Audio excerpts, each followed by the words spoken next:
আসসালামু আলাইকুম। আজকে ঘুম থেকে উঠে বারান্দায় বসে দেখি অনেক উপরে একটি আম দেখা যাচ্ছে। একটি আম আগে পেড়েছিলাম, এখন আরেকটি পেলাম ঘন পাতার ভেতরে লুকানো। আমটি ছিল অনেক বড়, প্রায় 2 কেজি হবে। আমটি কোনোভাবেই পারতে পারছিলাম না। পাশের বাসার লোকেরা বলছিল মেয়ে মানুষ এই আম পারতে পারবে না, তাই মনে রাগ ও কষ্ট নিয়ে আম পেড়ে ফেললাম। কিন্তু আমটি এক পুরনো বাড়ির ভেতরে পড়ে, মানুষ থাকে না, চারদিকে দেয়াল, গেটে তালা দেওয়া। যাই হোক, আমটি শেষমেশ কষ্ট করে নিয়ে আসলাম।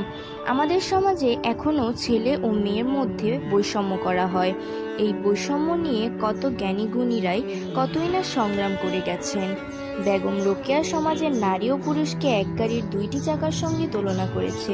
2টি চাকা সমান তালে না চললে গাড়ি যেমন থেমে থাকবে, তেমনি সমাজের একটি অংশ নারী পিছিয়ে থাকলে সমাজের উন্নয়নের চাকাও পিছিয়ে থাকবে। তাই কাজী নজরুল ইসলাম বলেছেন, বিশ্বে যা কিছু চির সৃষ্টি মহান কল্যাণকর, অর্ধেক তার করিয়াছে নারী, অর্ধেক তার নর। আমাদের সমাজের মানুষের মনুষ্যত্ব সুন্দর করতে হবে। যাই হোক, কথা বলতে বলতে এদিকে আম্মুর আমের আচার বানানো প্রায় শেষের দিকে।